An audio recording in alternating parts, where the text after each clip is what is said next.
Genesis chapter 30. Now when Rachel saw that she bore Jacob no children, Rachel envied her sister and said to Jacob, "Give me children, or else I die." And Jacob's anger was aroused against Rachel, and he said, "Am I in the place of God, who has withheld from you the fruit of the womb?" So she said, "Here is my maid Bilhah. Go into her, and she will bear a child on my knees, that I also may have children by her." Then she gave him Bilhah her maid as wife, and Jacob went into her. And Bilhah conceived and bore Jacob a son. Then Rachel said, "God has judged my case, and he has also heard my voice and given me a son." Therefore she called his name Dan. And Rachel's maid Bilhah conceived again and bore Jacob a second son. Then Rachel said with great wrestlings, "I have wrestled with my sister, and indeed I have prevailed."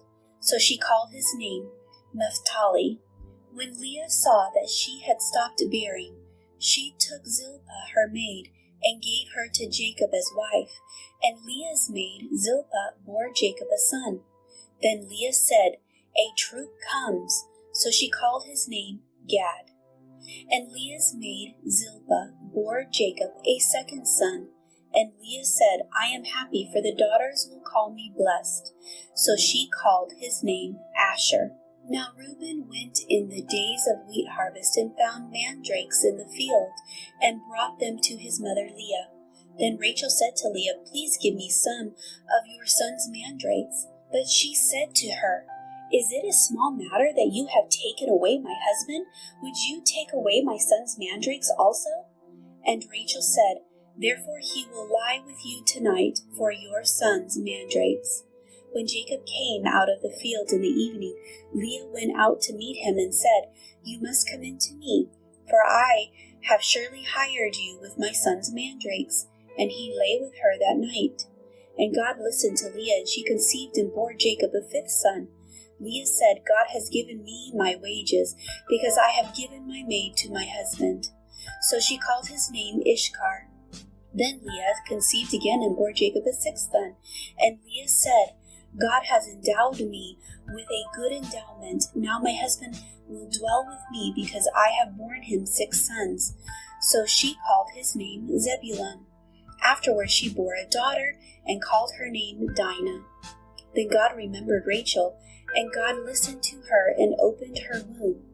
And she conceived and bore a son, and said, "God has taken away my reproach." So she called his name Joseph, and said, "The Lord shall add to me another son." And it came to pass, when Rachel had borne Joseph, that Jacob said to Laban, "Send me away, that I may go to my own place and my own country. Give me my wives and my children, for whom I have served you, and let me go, for you know my service which I have done for you." And Laban said to him, "Please stay, if I have found favor in your eyes, for I have learned by experience that the Lord has blessed me for your sake." Then he said, "Name me your wages, and I will give it." So Jacob said to him, "You know how I have served you, and how your livestock has been with me. For what you had done before I came was little, and it has increased to a great amount. The Lord has blessed you since my coming, and now when shall I also provide for my own house?" So he said, "What shall I give you?" And Jacob said, "You shall not give me anything. If you will do this thing for me, I will again feed and keep your flocks.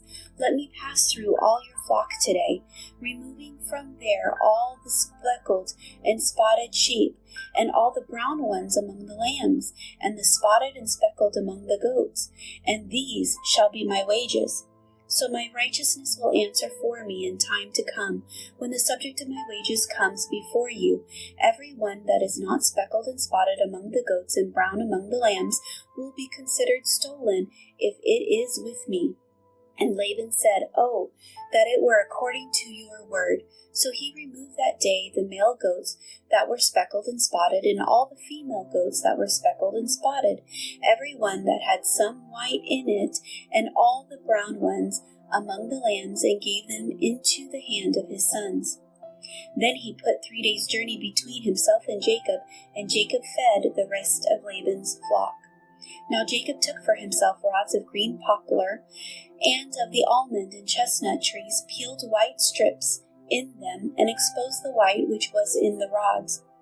And the rods which he had peeled he set before the flocks in the gutters, and the watering troughs where the flocks came to drink, so that they should conceive when they came to drink.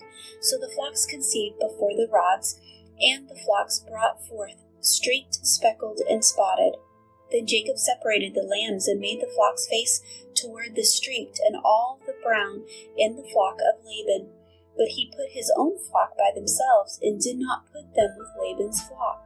And it came to pass, whenever the stronger livestock conceived, that Jacob placed the rods before the eyes of the livestock in the gutters, that they might conceive among the rods.